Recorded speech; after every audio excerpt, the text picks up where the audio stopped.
The older I get, the more I realise that Aliens 1986 is not a good a film as I used to think. When I was a child, like 5 years ago, Aliens was, it's the bollocks. You run around, pulse rifles. I used to have a little dog, a little Springer Spaniel, and me and my mates used to run in the woods and pretend that the dog, just chuck a stick for it and go and run away, and pretend the dog was chasing us because we watched Alien 3 and we thought that was great as well because we knew nothing. But pulse rifles and smart guns and sentry guns and the APC. My favourite thing in Aliens is the dropship. I was well into aviation stuff when I was a kid, and I just thought it was the coolest shit ever. Weirdly enough, now as an adult, I did engineering in aviation in the army. So, absolutely, related. I did helicopters, all that kind of jazz, WH-64s, all that kind of stuff. And, oh God, that's it. It looks beautiful. I love it so much. And the fact that the canopy, the cockpit in a sense, not the canopy, the cockpit and the canopy, they are from the Apache, which I didn't know at the time when I was a kid, but you read up these things, you can see it. It's clearly an Apache. They've got the TAD system and all that, the night vision system, all that kind of jazz on the nose. They've basically just got a round dome and just put it on the front, right, just to cover it up, to hide the fact that it's basically an Apache under there. And it was made from like an F4 Phantom kit. You can tell by the tailplane and the TADs and the INVS is covered up by this ball on the front, right? Cool. I'm good with that. It's got a little Avenger, a GAU 8 Avenger nose gun in the front by the look of it, the Gatling gun. Bits and pieces. But as a reviewer of films and stuff in films, because this channel, I don't want to just make it about the making of films, but also the plot and the writing, but also the design elements of some of these excuse me, Jesus Christ, some of these things in these films, right? The props and the ideas that go around behind them, so on and so forth. So what we're going to do is we're going to go through some of the marine stuff, and seeing as though I have some experience with the military and stuff, seeing as though I have some experience in aviation, seeing as though I have some experience in engineering design, I thought it might be a good idea to lend an eye or cast an eye over some of these elements and see how true to form they are, or not. Spoiler alert, it's not looking good. So, number one, we'll start off a bit weird mental. Is that on the board? Number one is the power loader. The power loader. Right. Now, there's a little fib that I've heard of someone saying that at a film premiere, something like that for Aliens, that someone came up to James Cameron and said to him, "Hey James, from some Toyota, someone, Suzuki, whoever, I don't know, I can't remember the fairy tale is, and it is a fairy tale. They came up to them and said, can we buy the power loaders?" Now, it might have been a Japanese firm that absolutely have nothing to do with engineering whatsoever, but I can categorically tell you that if any engineer, civil, mechanical, any kind of engineer that actually looked at that and thought of it for a fucking more than 5 seconds would go, yeah, that's not real. Not because it looks bad, it looks fucking amazing. Not because of that, just because it's got no counterbalance. Right? I stand here like I do, and if I hold something in my hands, I don't know, I'll just pick that. If I hold something in my hands like this, right, when I hold this out like this, I have to actually shift my weight back. You don't really feel it because of how human bodies work. But this is nothing. Compared to my mass, this is now, right? What is this? It's a kilo 1.2 maybe, don't know, but it's not that heavy, right? Maybe even not even that, maybe half a kilo. It's not heavy, and when I hold that out here, this is 1 metre long, half a kilo, 5 newtons, something like that, nothing much, right? So when you go to pick up something that weighs, like, just say the power loader itself weighed a couple of tons, or a ton, that's just easy numbers. If you pick up something that's a ton in front of you, I need something that's a ton behind me to balance this out. Otherwise, I just fall forward. If you look at, is it Hacksmith Industries, they tried to make one and badly failed. And he reckons he's a mechanical engineer. I can also tell you that's bullshit, because he would have known straight away if you have something like this, right, which is basically a fulcrum, and you put a weight that's 1 ton out here, that you need 1 ton to balance that out, right? Doesn't like one, it looks like it. 1 ton there and 1 ton there. The force through here would be 2 tons, because obviously you're holding them to weights up, not including the weight of yourself, but you need a counterbalance. If you look at most forklifts, they have their fork, and then they have the cabin behind it like this, right? That's what they have. So they have the weight here, and then there's the lifting point there, and they have the rest of it stuck right behind them. If you look at cranes, they have giant concrete or steel slabs, ballast added to them. And then when you've got your big gantry cranes, your rigid cranes, they've got these weights hanging out, right? This simple stuff, like kids can work this shit out with a seesaw. So the power loader could probably lift, well, whatever's behind it. So if you look at basically a force vector going through its feet, whatever's behind it, 10 kilos, 50 kilos maybe, just because of the pipes and stuff. There's nothing on its back, so therefore, as a straight line, it probably couldn't hold up its own arms. The power loader went to it to go and hold up its own arms, it would probably fall over when you see the size of the feet. So, number one, the power loader's bullshit. Looks cool, but bullshit. Right? Looks, and this is why, the weirdest thing is, even though it was made out of cardboard and PVC and shit, they needed a forklift to lift Sigourney Weaver and John behind her to keep the thing upright and steady. So the weight of itself and 2 people inside it, pretty much in the centre of it, and they still needed a forklift to move it around. Right, it's on cables. Right, they needed to support it. That tells you everything. Number 2. Right, number 2. What will we go for next? The APC. The APC, and someone did ask me in the last video, why don't you use video clips or images in your videos? Like in this video now, why I'm not putting a clip up. Pictures I can do, so for these I will put the APC and all that kind of jazz. But generally speaking, when I'm talking about the script and stuff of a film, I don't want to get into a fight because I've put 5-second clips up before, and 20th Century Fox, Disney now, whoever, they just copyright strike it.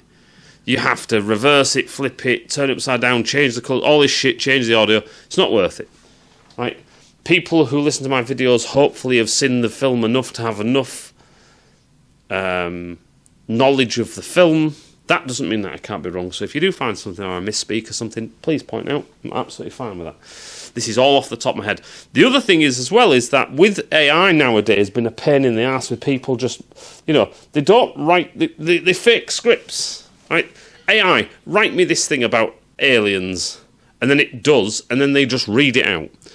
I am categorically now against reading any scripts out. It is all off the top of my head, so that you know that this is my genuine thoughts, not just some AI junk that's been spat out.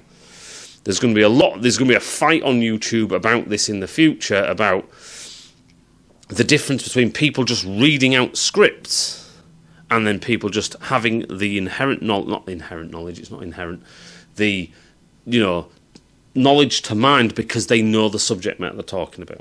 That kind of jazz. APC. Wow, what a shit vehicle. It was originally a tug, all that kind of jazz. Yes, it used to drag aircraft around. Had loads of lead in it because, again, it had to be a counterbalance for shit it was dragging around. right? You want to pull a vehicle and you put its wheel in the back of your chocks, your vehicle's just going to tip up because it's trying to carry about half an aircraft. So the thing had to be heavy. Bigger diesel electric motor, just to trundle it around, all that kind of jazz, right? Why electric diesel? Because it got a lot of torque without revving the shit out of it and causing fire issues and all that kind of jazz. As an actual vehicle, right, the front turret can move that way, and doesn't seem to have any elevation control. That's a bit shit. The rear turret seems to also be able to turn left and right,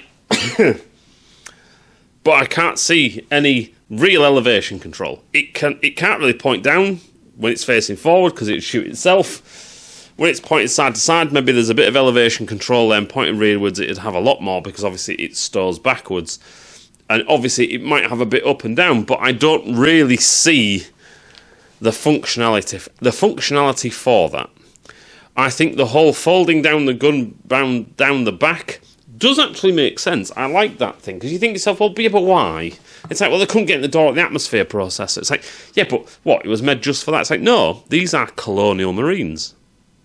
They go from colonies, you know, they basically deal with the colonies, right? The what do they call it now? The Great Wild West, if you want to call it that. The frontier, that's the word I'm thinking of. And, yeah, you know, I'm sure that a lot of these loading access doors and stuff are made to a standard size, right? You know, you'd make these things this by this so that general loading vehicles and stuff can use them. That all makes sense. So the fact that the APC has a weapon that can be stored in that kind of way, I completely understand. That's a good one. One of the problems I do have with this is that, like I said, the weaponry seems to be, one, overkill, but number two, it hasn't got really any ground clearance, and they immediately go to a world which has extremely rough terrain. You would think all of the colonies, you know, without a really well-established highway system and all these places you go, would need to have a better ground clearance. The weirdest thing is, there is a tractor in the film that actually it proves the obvious and the opposite of why has that got such gangly legs. What do you mean? Well, it's for the terrain, right? It's an all-terrain vehicle. The APC's ground clearance is nothing. Like, literally nothing. It would scrape the floor. Why was that tractor built that way in the first place, the actual, the plane tug? Because it's on a fucking runway. It's either on a runway or on the taxiing lanes or in the parking bays. It's fine, it's on perfectly flat tarmac. It doesn't hit speed bumps because, well, airplanes don't need speed bumps. So it was designed and developed and works exactly where it was. Now, I know they just went out and bought something and quickly make this into this, and that's what they did. And yes, it looks futuristic and cool. It looks different. It's not something you recognise. I totally understand that. However, they did then make the tractors, which were models. And they made a bit of a cabin of one. Not really a good excuse. Weirdly enough, the cheese wedge-shaped concept drawings for the APC were even worse. they were even worse. The other thing as well is the giant wheels with the wheel arches. The giant wheels make it so you can cross terrain that's got wide gaps. However, with no ground clearance and no space around the wheel arches, anything gets jammed up in there, the fucking thing's going to stop. Very, very stupid. It also makes a tractor diesel type sound when in reality it supposedly uses electric motors, which would have sounded shit. This is the problem with sound design, where it sounds cool, like a tank almost, versus like an electric buggy, you know, it'd sound like a stupid electric car. So there is all of them issues. Number 3 is the door to get in and out, and then the driver's door to get in and out, the driver's visibility. The way the window, this angled window thing, looks like it's there to deflect rounds and bullets and stuff. These are Colonial Marines, not fucking frontline, we're about to go World War VI type vehicles. It just seems a bit strange to me. Which leads us on to the dropship. I've got to write it, you fool. The dropship, my absolute favourite. My golden child. Oh God. It looks awesome. I love it. I love the engine whirling. I love the bouncing around. Oh, it's shot beautifully. Apart from that horrible underbelly with the fucking stupid... There's some shots that are a bit shitty. Not many, actually, but there's 2 major shots that are a bit shite. And the crash scene was absolutely fucking horrible. It's an empty shell, I can see that. Fill it with something. Even if it's loads of sprue gates and shit from fucking just Airfix kits. When it breaks apart, I want to see shit come out. It goes a bit... When it crashes, it side skirts, not like an aircraft would, because it's on a wire, and I can actually see that. I don't know why they didn't just put it on a giant stick. Like, literally have a giant fishing pole with a wire on it and just fucking crash it. If you just swing stuff, it has a better parabolic flight, kind of. You know, it needs must, and yeah, what if? I totally get that, you know. They did a really good job for what they did. The shot where it's busting through the clouds and the rocking and the side-to-side strafing and stuff and the noise and it goes out of focus a bit and out of, you know, some clouds. Fucking love that scene. That scene is amazing. Just really, really looks amazing. Love it. Let's talk about the vehicle itself. The rocket pods, which I remember in the documentary, one of the guys said, I thought they looked really spindly.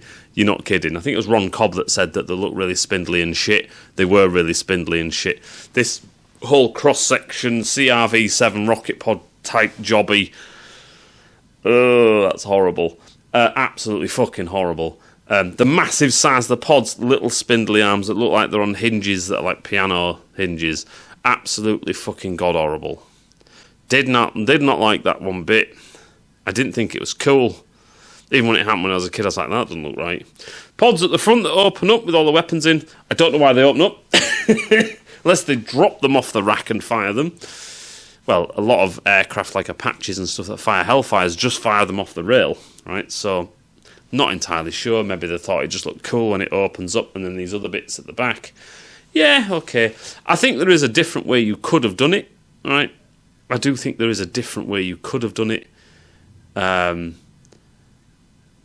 But, you know, and I think when it's flat, it's an aerodynamic nightmare, is having those pods just in the air like that and just ramming into the air.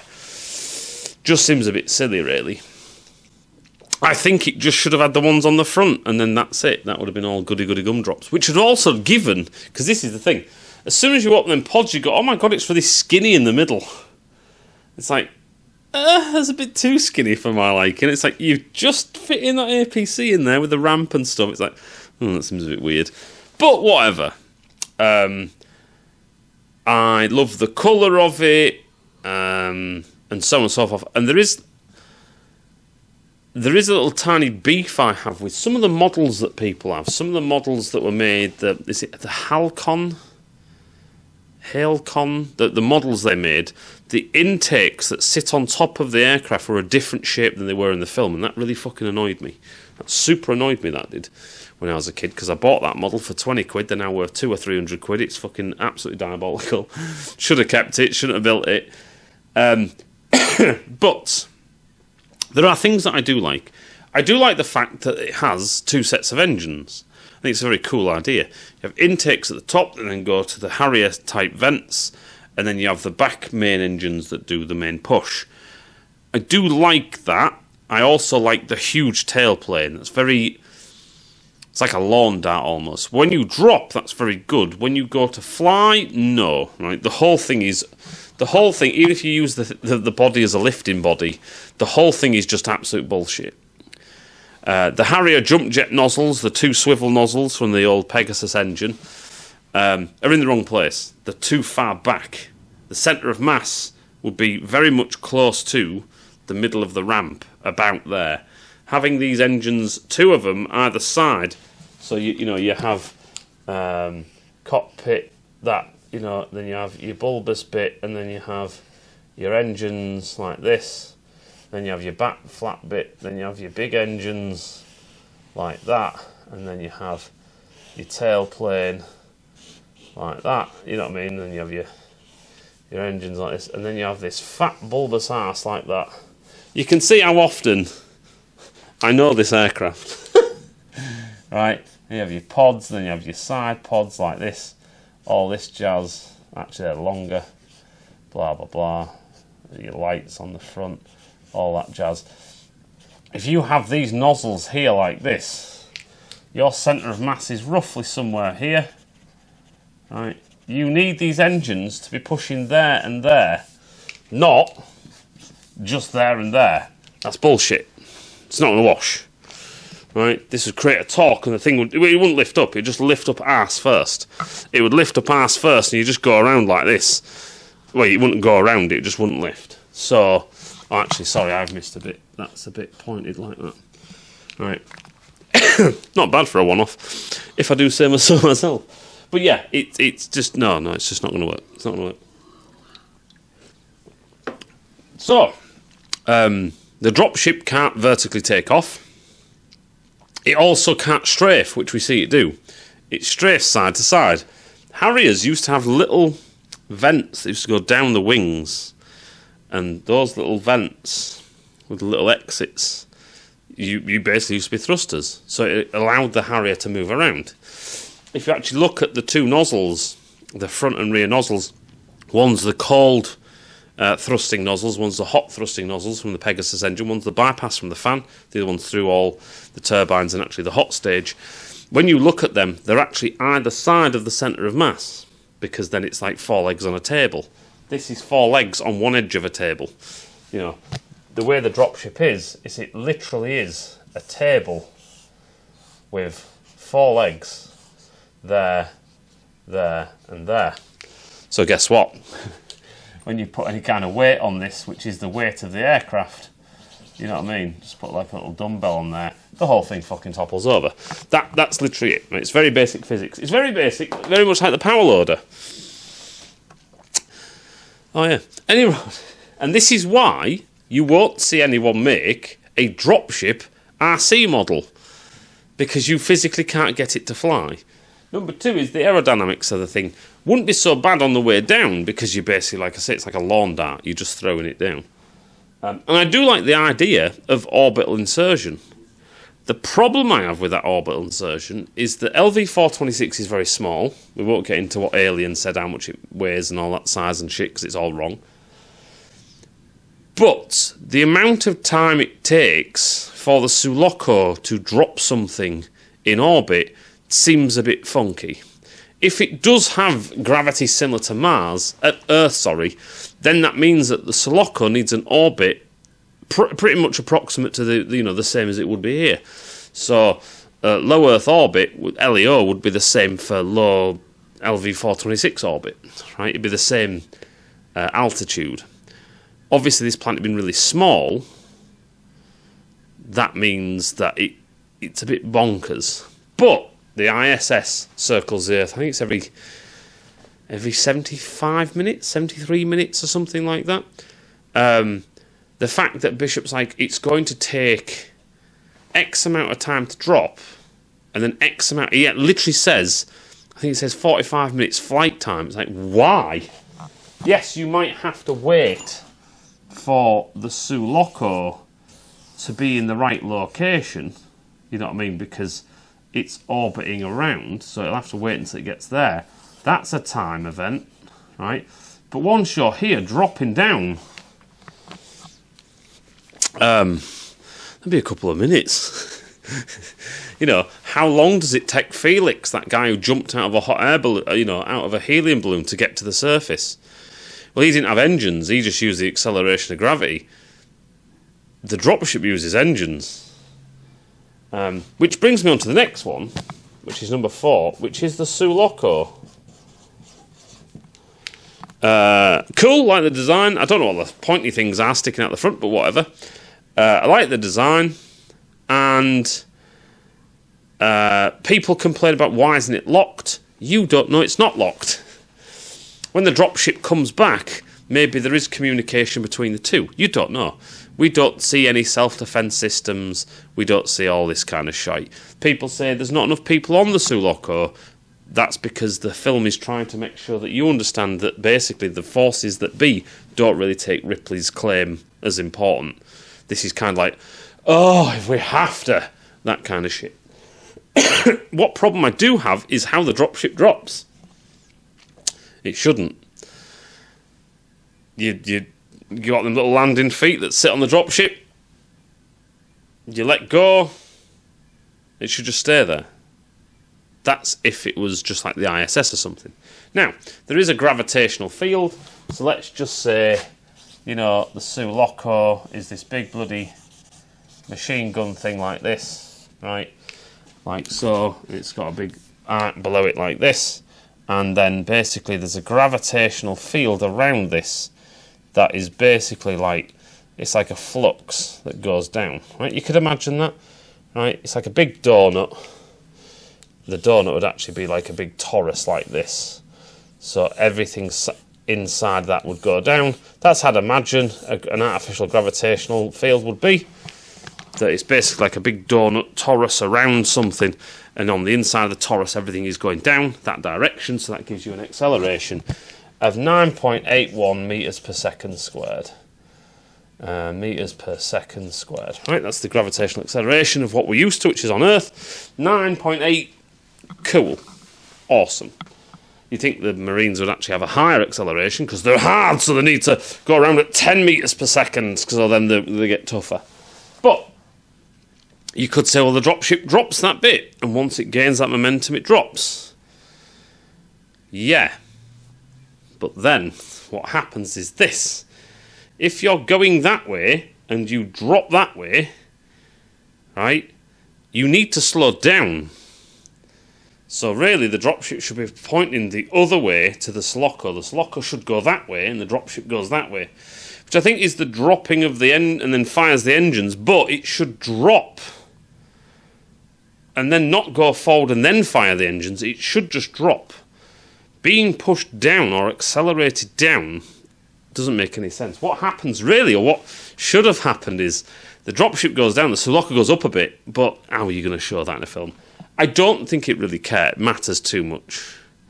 The dynamics are quite complicated for the regular viewer to understand what's going what way and which way it should go and all of this shit. Weirdly enough, it was done in Alien very well. The umbilical pushes the Nostromo out, it decouples, it basically does nothing, it hardly moves, and then they go bang with the engines, and then off. And that's just enough just to push it forwards. I was like, that is very, very, very, very cool. We don't actually see anything of the Nostromo apart from that digital, when it rolls and all that kind of shit. We don't see any of that of which way did it point. But if that's pointing the wrong way and it descents itself by banging its engines, it fires its engines. If it's facing the wrong way to the orbit, so the oil refinery goes the other way, that would all make sense. We don't actually get an outside shot, so we don't really see. Fair enough. Okay, I'm fine with that. But yeah, the rest of the design of the Sulaco, I do think it's very strange that Ripley can just push a couple of buttons and open the airlock and let everyone get sucked out. I do think that's rather strange. But, action films and all that kind of jazz. Let's now we've kind of covered the vehicles. We've covered the vehicles, all the vehicles in the thing. Let's talk guns. Guns! The pulse rifle. Or the M41A. Right. Everyone loves them. They're great. One thing I don't know, which really annoys me, which I might actually try and find who did the sound design for Aliens and contact them, see if I can contact them. I don't know how the pulse rifle sound effect was made. I imagine it's something backwards.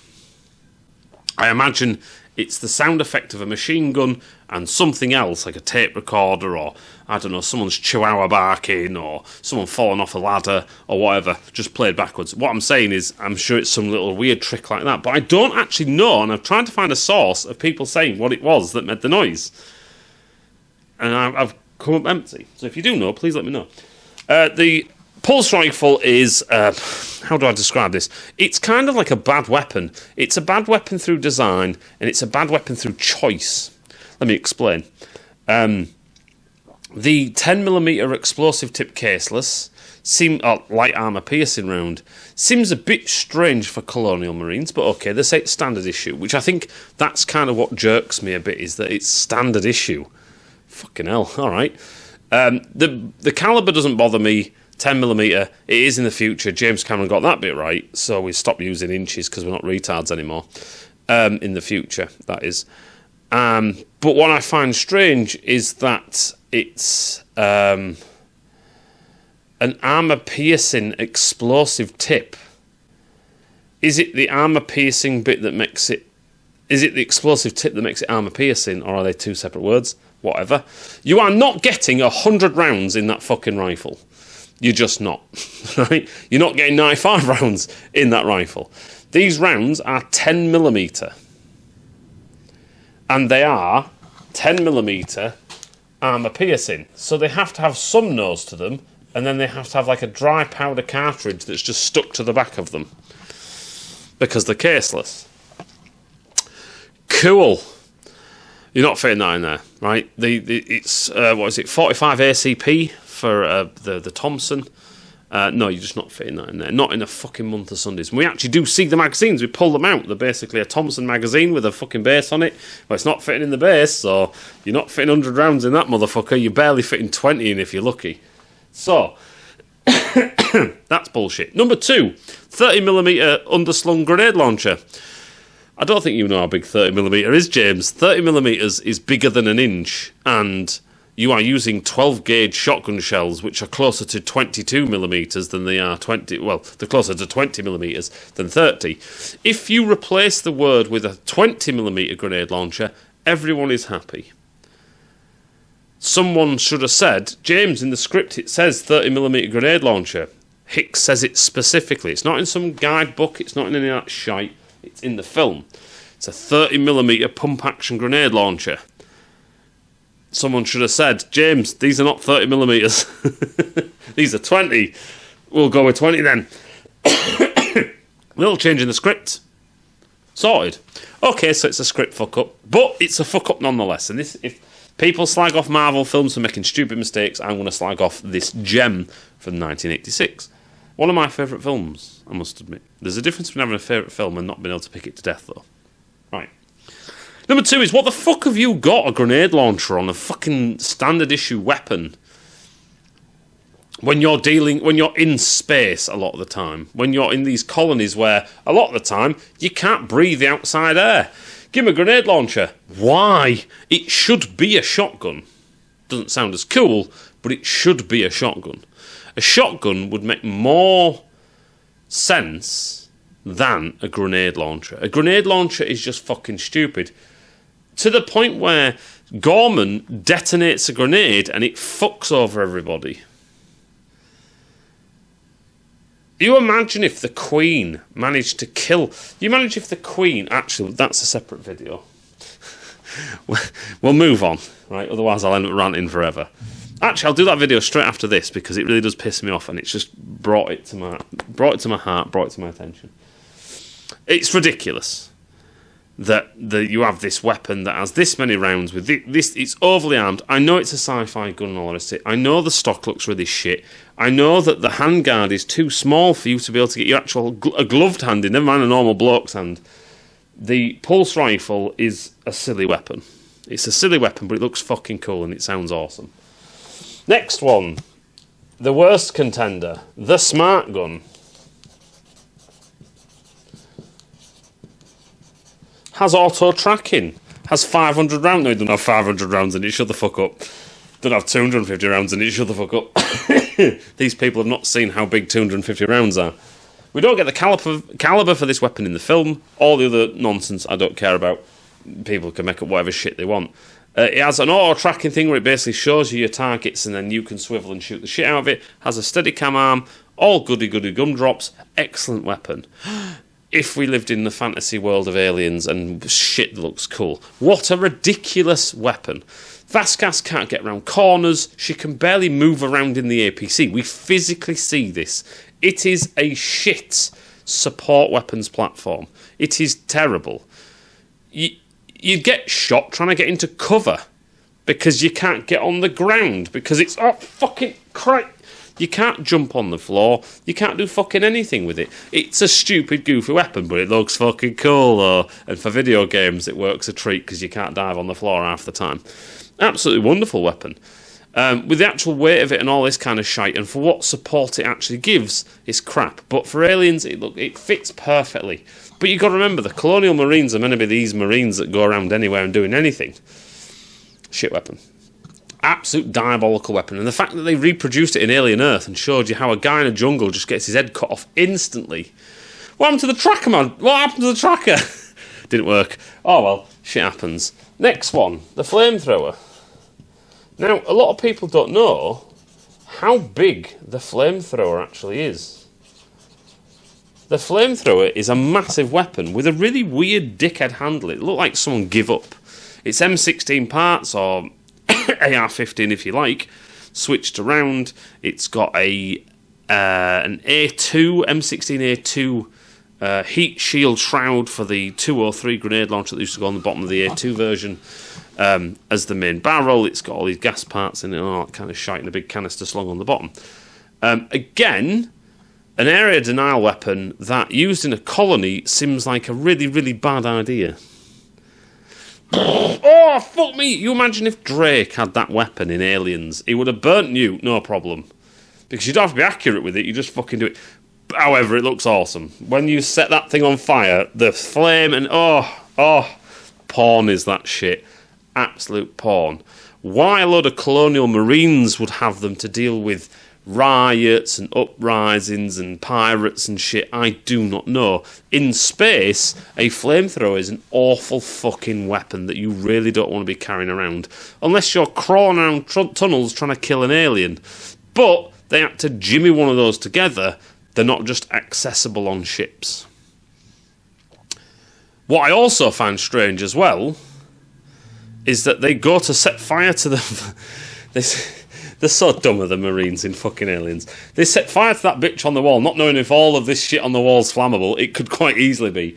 But number two is, fire extinguisher anyone there? Fuck it, just leave it. They didn't watch the thing. I've heard people say, why do they set fire to these things in the thing and then immediately put it out? It's like, because the fucking building will burn down, you morons. Jesus Christ. I haven't seen fire at all in their lives.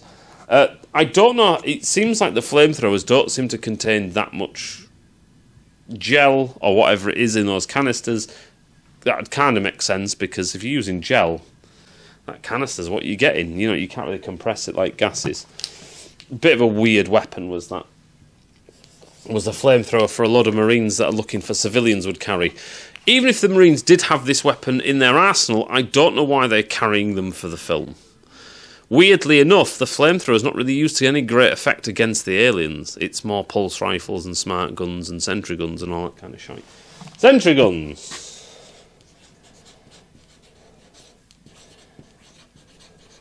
Problem. How do they identify targets? Don't know, they just fucking do. Cool. Number two, they're massive. You're not carrying them around. What the fuck? Mental weapons.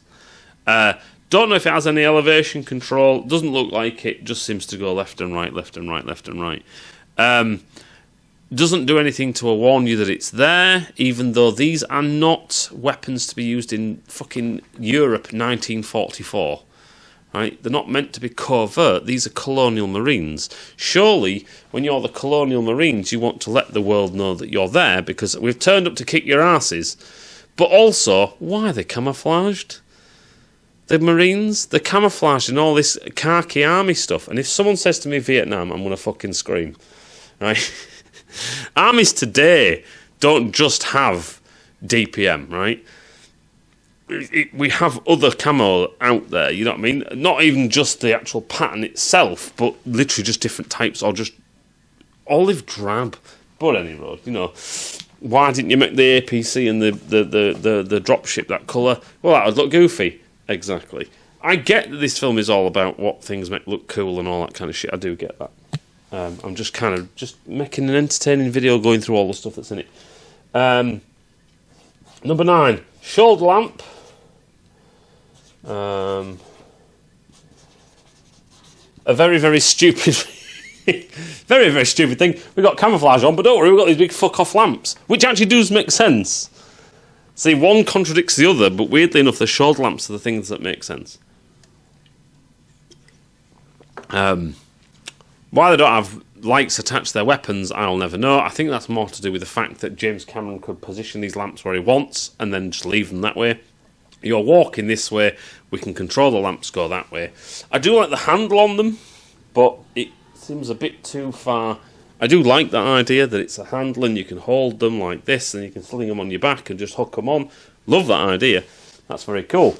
Number 10, motion trackers. One of the best things in the film.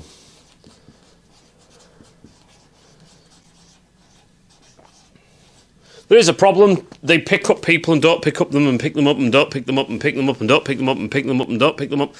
Why it didn't pick up the PDT that Newt had, I don't know. Why didn't you have that facility in your motion tracker? If you know that people have, personal data transmitters, if you know that people have PDTs, then why isn't the tracker there designed to pick them up and display them on the screen? Yes, suspense reasons and all the rest of it, but it is a bit of a goof. Right? If, like I said, this was a Marvel film, people would be ripping the shit out of it saying that's fucking stupid.